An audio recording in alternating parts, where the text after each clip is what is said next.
dynamic nga. Pero may mga nag-discover ba kayo sa mga ka-member ninyo na kinagulat ninyo? Marami po. Magaling sumayaw si Josh. Si Josh po. Pakita natin ba? Pakita kayo yung video ni Josh. Nung first ever dance niya. With Kuya Nico. Nung pinag-meet kami nung first. Kasi si RZ po lalo. Kailan nga nag-start si Mahod mag-arrange? Ayun po, yun po yung parang na-unlock namin during the process of being in Yes My Love. Sobrang talented talaga ni Art. Tsaka si Brian, magaling po siya mag-impersonate. Ayan. Sample. Give it up for Bamboo! Coach Bamboo. Be my lady.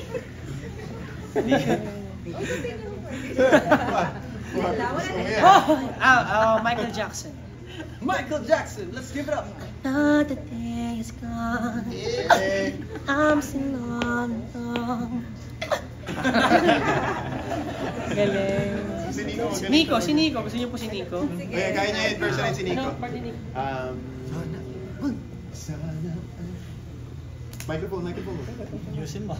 Sana ay magpaling dahil nananapin matama. Kaya niya po yan. Kaya pag nahihirapan ako sa recording, si Bray yung nakatutok sa akin palagi. Kasi minsan hindi ko alam paano siya kunin. Tapos, kasi ito yung ginagawa mo. Tapos i-explain niya sa akin paano ko siya magagawa. Pero ginagaya niya po. Surprisingly, yung pagiging impersonator ko, nakakatulong. Ang laking tulong. Actually sa aming lahat. The note or anong placement. Placement. Okay. So, May tulong very helpful lahat. Hindi lang pala siya pan-trip. Pero paano kayo naapektuhan dun sa naging pagbabago sa grupo ninyo? I guess po it's a good change naman po. So as long na tawag dito, nakakatulong po siya sa growth namin individually and as a group. I guess we're very welcoming with all the opportunities na makakatulong sa amin sa lahat ng bagay. Especially sa mga songs, from the people na ibang artists din na nakakausap namin, Eric, Ate Yeng. Ang dami po nila actually nabibigay sa amin na advices na na-apply namin right now. So, hopefully madami pa po kaming mas makausap pa kasi ang dami naming natututunan eh. And kumbaga parang nasa classroom setup po kami na parang sobrang eager po talaga kami matuto din on our own. Gamit po yung mga guidance po ng ibang artists, ng mga veteran artists. Tapos, syempre, management, ganun, and through experiences at the same time. And ayan din pala po, abangan niyo po yung mga originals kasi may mga collaborations po with different artists. Sila po yung nag-produce. Kaya, next time yan. Next time. Darating tayo. But you've recorded it already? Yes. Some of Ito po siya. One, two. Na-record na po. How does it feel that you have a lot of fans now? 143, hi! Sobrang nakakataba talaga ng puso, ma'am, na to have them here and to have all of our 143, like we see the numbers grow. Like kami sobrang thankful lang talaga namin, kami tsaka yung mga suporta na solid talaga, Luzon, Visayas, Mindanao, kahit saan. Singapore! So, yes. Thailand! 143 Singapore, 143 They're the 143 family is growing and we couldn't ask for more. Just thank you. Kasi how do you guys stay connected sa mga fans nyo? Like, may ba kayo mag-live, FB, or may sarili ba kayong FB community na kayo lang? Actually, lahat po nung nabanggit niyo po. Kasi nagsistream po din naman kami. Tapos, lahat ng social media, ayun, sa mga pictures po namin, mga tweets, mga events. So, from time to time, gusto po kasi nila yung sinasakal sila. Mga nang Barda Gold, yun po yung yun naman po yung love language. Barda Gold. Yeah, Barda Gold. Love language ng mga 143 namin. Barda Gold talaga. Barda Gold online and actually in person. Online Barda Gold. Yeah, sila pa nga minsan yung nagbabash sa amin. Sila yung nag-aangat sa amin. Sila na rin magbabash para hindi na daw lumayon. Ano? Si Josh.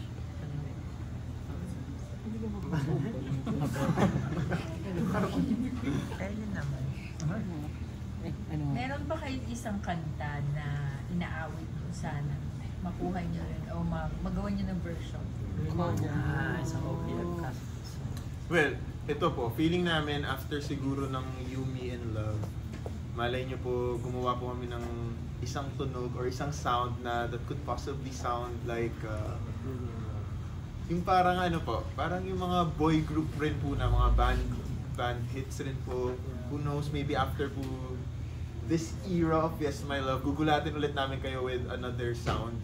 So yun po, stay tuned for originals po talaga kasi kahit kami super excited din kami sa originals namin, and we know our 143 is just as excited as we all are. And ayun, actually po, ang daming magagandang kanta talaga, and sana after You, Me and Love, after this EP, yung mga originals po talaga namin ay mapakinggan, mapasuportahan po kasi gusto talaga rin namin mag-explore with different sounds for this year. Do you guys listen to mga old boy groups like NSYNC? Yes, Ay, yes. ano kayo yata cover? So, influences nyo rin ba yun? Mga old boy groups ng 80s and 90s? Sino yung pinaka mga favorites nyo? Actually, during the process of doing You, Me and Love, we were listening to AZYET. AZYET or AZYET? AZYET. AZYET. Yes. We are like huge fans of their music po.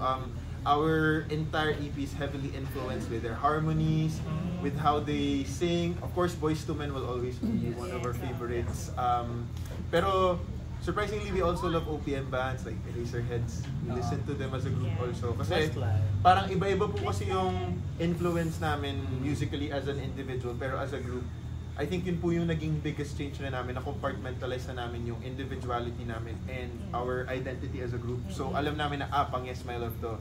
Ito siguro pang Nico to. Even with how we dress up in our shows, it's so important na alam na rin namin this time how to dress up as Yes My Love and how to dress up as us on a daily basis, parang ganun po. And yeah, as a group, we love Westlife. We did covers of NSYNC. We have this I Promise You in our Yes My Love Lounge series on YouTube. And ayun, if we could only, you know, have even 1/4 of their success lang talaga because they are idols talaga. Classic idols. Pwede bang magpasample ng a cappella version ng any song na you're comfortable? Lagi naman yung Siyempre favorite ko. Ang ganda ng mga boses. Hindi ko marinig pag ano eh. Huwag maingay. 1, 4, 3. Kung kaya ikaw ang aking inibig, yan ay kusang nadama at di ko pinili. Sa katunayan kahit sa naginig, laging naroon ka at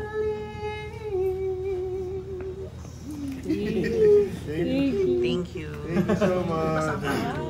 Salamat. Thank you guys. Sampol nyo rin. Sana Collab kayo. walang na yun, di ba? Favorite niyang song niya yan eh. Face to face mo. panahon mo kasi. Kanina mo pa pinapractice yung laging naroon Good dance po eh. Before po sila lumabas, so picture lang po sila isa-isa. Maalala. Mag-shot. Tandaan niyo yung kasama.